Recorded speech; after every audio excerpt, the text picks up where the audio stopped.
तो नवंबर 2022 में डिवाइन अपना मोस्ट अवेटेड एल्बम गुनहगार रिलीज करते हैं। कोई हम पे नहीं खड़े छोड़े हमें क्विक स्टैंड, कोई करता नहीं मैच मेरा पूरा लेट फ्लैंक। मोस्ट अवेटेड इसलिए क्योंकि 2 साल से डिवाइन ने कुछ भी ड्रॉप नहीं किया था। गुनहगार एल्बम रिलीज होता है और बहुत सारे नए रिकॉर्ड्स क्रिएट करता है। डीएचएच का मोस्ट स्ट्रीम प्रोजेक्ट तो बनता ही है, साथ में फर्स्ट वीक में 5.2 मिलियन क्रॉस करने वाला पहला प्रोजेक्ट भी बन जाता है। डिवाइन के गुनहगार एल्बम के बाद से जब भी कोई रैपर अपना एल्बम या आईपी रिलीज करता है तो स्टार्टिंग में सभी के ध्यान इसी पे रहता है कि क्या वो प्रोजेक्ट डिवाइन के फर्स्ट वीक के 5.2 मिलियन स्ट्रीम्स का रिकॉर्ड ब्रेक कर पाता है या नहीं। इसके अगले साल 8 जून 2023 को एमवे का अभी तक का सबसे hyped album king of the streets release होता है। रिलीज होता है ये एल्बम डीएचएच के 2 सबसे बड़े एल्बम के फर्स्ट वीक के स्ट्रीम्स का रिकॉर्ड तोड़ देता है। इन एल्बम्स में एमसी स्टैन के इंसान एल्बम के साथ साथ डिवाइन का एक और एल्बम पुण्य पाप भी इंक्लूडेड होता है। डिवाइन के गुनहगार एल्बम के 7 दिन के 5.2 मिलियन स्ट्रीम्स के जवाब में एमवे के 6 दिन में 4.4 मिलियन स्ट्रीम्स हो पाते हैं, पर 7वें दिन वो गुनहगार के 5.2 मिलियन स्ट्रीम्स के रिकॉर्ड को क्रॉस नहीं कर पाते हैं। तो इस तरह एमवे भी डिवाइन के इस जबरदस्त रिकॉर्ड को तोड़ने में नाकाम रहते हैं।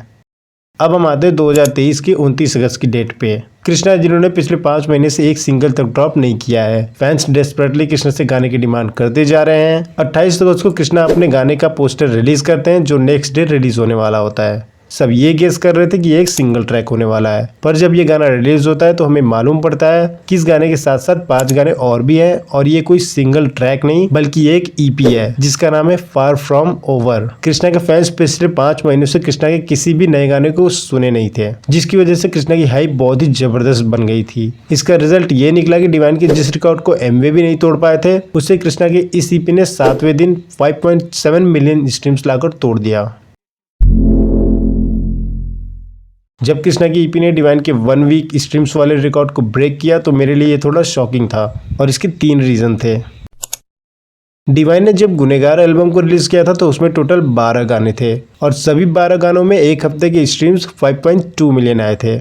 सेम गोज टू एमवे बंटाई। जब एमवे ने अपने मोस्ट हाइप्ड एल्बम को रिलीज किया तो उसमें टोटल 18 गाने थे जिनके एक हफ्ते के स्ट्रीम डिवाइन के गुनहगार एल्बम से कम थे, पर कृष्णा की ईपी ने एमवे और डिवाइन दोनों के ही स्ट्रीम के रिकॉर्ड को तोड़ा, जबकि कृष्णा की ईपी में सिर्फ और सिर्फ 5 गाने थे।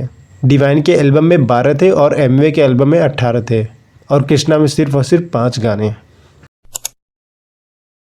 दूसरा रीजन ये है कि तुम कह सकते हो कि कोई गाना जब एकदम खतरनाक तरीके से वायरल होता है तो उसके स्ट्रीम्स अचानक से इंक्रीज हो जाते हैं, पर कृष्णा की ईसीपी का एक भी ट्रैक अभी तक उस तरीके से वायरल नहीं हुआ था जिसके ऊपर फटाफट रील्स बन रहे हो या फिर उस पे यूट्यूब पे फटाफट व्यूज आ रहे हो। कृष्णा के ईपी के स्ट्रीम्स के रेशियो उसकी यूट्यूब व्यूज और इंस्टा रील्स से काफी ज्यादा डिफरेंट थे। कहने का मेरा मतलब यह है कि अगर किसी ईपी के 5 मिलियन से ज्यादा स्ट्रीम्स आ गए तो उसके यूट्यूब के वीडियोस पे इतने कम व्यूज क्यों हैं, और रील्स भी उस टाइम तक 1 मिलियन क्रॉस नहीं हुए थे।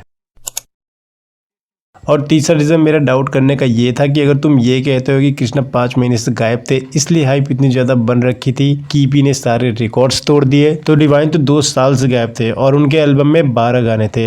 इस हाइप वाले लॉजिक से देखा जाए तो उनके एक वीक में 10 मिलियन क्रॉस कर जाने थे, पर ऐसा नहीं हुआ और उनके स्ट्रीम्स और यूट्यूब के वीडियोज पे व्यूज के रेशियो भी नॉर्मल थे, जबकि कृष्णा की ईपी के साथ ऐसा नहीं था। फाइनली जिसका सबको डाउट था वही हुआ। असल में बात यह है कि स्पॉटिफाई और यूट्यूब दोनों जगह पे कोई भी आर्टिस्ट अपने गानों के ऐड चलवा सकता है, पर यूट्यूब पे जिस तरीके से बोर्ड्स यूज करके फेक लाइक्स और फेक व्यूज गेन करके नंबर इंक्रीज किए जाते हैं, स्पॉटिफाई पे ऐसा कोई सिस्टम ही नहीं है। और अगर आप ऐसा कुछ इलीगल करते हुए पकड़े जाते हो तो आपका अकाउंट भी बैन हो सकता है। तो कलमकार तो स्पॉटिफाई पे बोर्ड्स यूज कर नहीं सकते थे और उन्हें अपने आर्टिस्ट के ईपी के स्ट्रीम्स भी बढ़वाने थे, तो इन्होंने क्या किया, इन्होंने कुछ असली इंसानों को ही बोर्ड बना दिया जो पैसे लेकर तुम्हारे स्ट्रीम्स बढ़ाने के लिए तुम्हारे गाने लूप पे चलाएंगे। उन्हें तुम्हारे गानों से कोई मतलब नहीं होगा, उन्होंने पैसे लिए हैं तो वो सुनते रहेंगे। और इस चीज को सबसे पहले इस बंदे ने एक्सपोज किया था, बाद में रैपबॉट ने भी इस प्लेलिस्ट वाली चीज को फुल्ली एक्सप्लेन कर दिया। और यहाँ पे कृष्णा के केस में एग्जैक्टली यही हो रहा है एंड अकॉर्डिंग टू स्पॉटिफाई ये करना भी इलीगल है। अगर कोई भी मार्केटिंग एजेंसी या कोई भी बंदा ऐसा बोलता है कि तुम मुझे पैसे पे करो, मैं तुम्हारी एक गाने प्लेलिस्ट में इंक्लूड करा के व्यूज बूस्ट करा दूंगा, ये स्पॉटिफाई के पॉलिसी के अगेंस्ट है। तो यहाँ पे कृष्णा के ट्रैक प्रार्थना को मल्टीपल प्लेलिस्ट में ऐड किया गया है उस मार्केटिंग एजेंसी के थ्रू जिसको कलमकार ने अप्रोच किया था कृष्णा के ईपी प्रमोशन के लिए, और इसी रीजन की वजह से कृष्णा के जो ट्रैक है वो रेशमा गुलाटी के मल्टीपल प्लेलिस्ट में हमें नजर आ रहे हैं। सो अब सवाल आता है, क्या ये बॉट स्ट्रीम्स है? क्या ये जो ट्रैक है इसे बॉट स्ट्रीम्स कर रहे हैं? आंसर है नो, इन्हें रियल बंदे, रियल इंसान ही सुन रहे हैं, but they are equivalent to both. जब कृष्णा की ईपी सारे रिकॉर्ड्स ब्रेक कर रही थी तो हर तरफ सिर्फ कृष्णा के फैंस ही दिख रहे थे। वो कृष्णा और कृष्णा की ईपी की तारीफ कर रहे थे और हेटर्स सारे गायब थे क्योंकि ईपी के सारे ही गाने सच में काफी अच्छे थे। पर जैसे ही कृष्णा के फेक स्ट्रीम्स एक्सपोज हुए तो हेटर्स तो क्या कृष्णा के फैंस तक भी डिसअपॉइंट हुए। सबका यही कहना था कि कृष्णा जैसे रैपर के लिए कलमकार का इस तरीके से फेक स्ट्रीम्स करवाना उसकी इमेज पे बिल्कुल भी सूट नहीं करता। फेक स्ट्रीम वाला इश्यू इतना ज्यादा बढ़ गया कि कृष्णा को रेडिट पे आके इस चीज को क्लेरिफाई करना पड़ा। कृष्णा के रिप्लाई में 3 बातें मेन थी। पहला, कृष्णा को उन प्लेलिस्ट के बारे में नहीं पता था, बाद में पता चला। दूसरा, एड्स बुरे नहीं होते, एड आपको वहां ले जा सकते हैं जहां आप सोच भी नहीं सकते। तीसरा, वो जब भी कोई न्यू प्रोजेक्ट लाते हैं तो कुछ न कुछ कमी उसमें निकाली जाती है। तो पहले पॉइंट के लिए मेरा यही जवाब है, जो लेबल ही कृष्णा के दम पे चल रहा है उसमें कोई भी चीज हो और वो कृष्णा को ना पता चले, ऐसा हो ही नहीं सकता। और वैसे भी कृष्णा के अकॉर्डिंग वो कलमकार में साइंड नहीं बल्कि पार्टनर है। केयर करूं तो कलमकार में हूं पार्टनर, केयर करूं तो कलमकार में हूं पार्टनर। और अगर कृष्णा कलमकार के अंडर साइंड है, पार्टनर नहीं भी है, तो उनको वो चीजें सुननी पड़ेगी जो कलमकार के ऑनर कहते हैं या करना चाहते हैं। दूसरा पॉइंट यह है कि एड्स बुरे नहीं होते, ये फिक्स है, पर जो एड यूज करते भी हैं उनको कोई अच्छे नजर से नहीं देखा जाता। हमारे डीएचएच के 2 बहुत ही अच्छे बीफ रैपर ने खुद ही अपने गानों में एड वाली बात को ओपोनेंट की बेइज्जती करने के लिए यूज किया है। व्यूज कम आए तो लगाए तूने ऐड, दैट्स फैक्ट। व्यूज कम आए तो लगाए तूने ऐड, दैट्स फैक्ट। बिना डिस्क किए पोक किए गाना सारा डाल, बिना प्रमोशन यूट्यूब पे वीडियो निकाल, फिर देखता हूँ हाइप तेरा डाल, बिना प्रमोशन यूट्यूब पे वीडियो निकाल।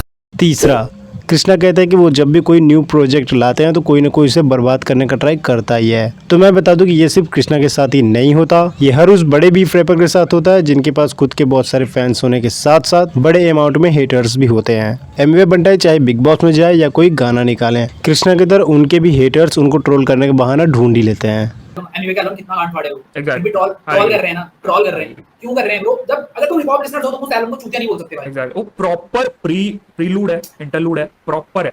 प्रीचिंग चल रही है उसपे, जस्ट बिकॉज़ वो स्लम की लैंग्वेज में चल रही है तो वो चूतिया शिट हो रही है। हाँ यार, यही तो दिक्कत होती है मेरे को ना।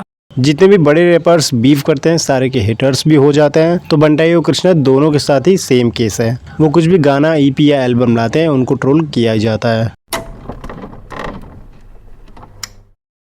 कलमकार के इतने सारे कांड सामने आते जाते हैं पर कृष्णा का नाम इन सब में कभी नहीं आया। हम सब जानते हैं कि कृष्णा पॉलिटिक्स या माइंड गेम्स में तब तक इंटरेस्टेड नहीं होते जब तक कि उनकी किसी से बीफ ना हो। पर जैसे कि तुम लोग जानते हो कि कलमकार का डाउनफॉल रुकने का नाम ले ही नहीं रहा था और उनके पास कृष्णा के अलावा ऐसा कोई दूसरा रैपर नहीं था जो कलमकार की ग्राफ को ऊपर ले जाए। इसलिए जब कृष्णा अपनी ईपी रिलीज करते हैं तो कलमकार को स्ट्रीम्स बढ़वाने पड़े।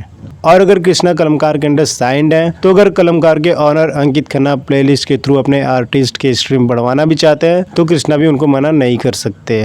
कलमकार की तरफ से फेक व्यूज, फेक स्ट्रीम्स वाले न्यूज आना कोई नई बात नहीं है। चाहे यूट्यूब पे फेक व्यूज खरीदना हो या फिर खुद के रैपर को सैलरी ना देने वाली कंट्रोवर्सी हो, हर इलीगल चीजें करने के बाद जब वो एक्सपोज हो जाते हैं तो उनके पास अपना एक जवाब तैयार होता है। हर बार डीएचएच में सबको यही लगता है कि इस एक्सपोजर के बाद कलमकार ये सारी बेकार चीजें करना बंद कर देगा, पर जैसा होता आया है इस बार भी यही हुआ। कलमकार ने स्ट्रीम्स इंक्रीज करवाए, उसके बाद एक्सपोज हुए जिसकी वजह से उनके ही फैंस उन्हें ट्रोल करने लगे। लेकिन फिर इसके बाद कृष्णा का स्टेटमेंट आ जाता है और उनके फैंस फिर से कलमकार को सपोर्ट करने लगते हैं। कृष्णा की ईपी ने भले रिकॉर्ड ब्रेक किया हो पर जब भी इसकी बात होगी तो स्ट्रीम फार्मिंग की बात भी सामने आएगी ही। इसीलिए एमवे की ये लाइन आज भी काफी रेलेवेंट है। बिना डिस्क किए पोक किए गाना सारा डाल, बिना प्रमोशन यूट्यूब पे वीडियो निकाल, फिर देखता हूँ हाइप तेरा कभी नहीं डेड होगा हाइप मेरा।